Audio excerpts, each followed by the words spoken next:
In this tutorial, we're going to show you how you could download songs using Spotify. If you find this video helpful, be sure to like the video and subscribe to the channel. It really does help out the channel.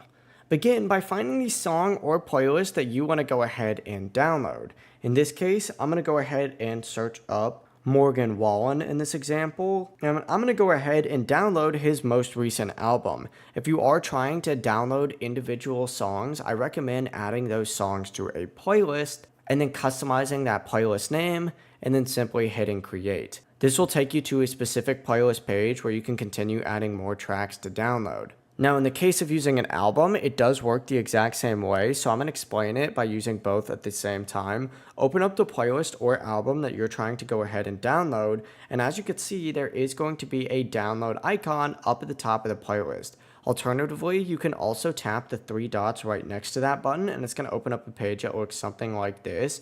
From here, you just need to go ahead and select download to this device. Now keep in mind, downloading is only available with a Spotify Premium subscription. Unfortunately, you aren't able to do this without having Spotify Premium, so do keep that in mind when deciding whether to use Spotify Premium or switching to something like Apple Music or even Amazon Music instead. But yeah, it really is as simple as that. You can now download your favorite music and enjoy it offline, anytime, and anywhere. If you do have any questions throughout this entire process, don't hesitate to ask us down in the comment section below, and we'll be able to help you out even further. But with that being said, make sure to leave a like, share, and subscribe if you are brand new, because it really does help out the channel. Have a great day.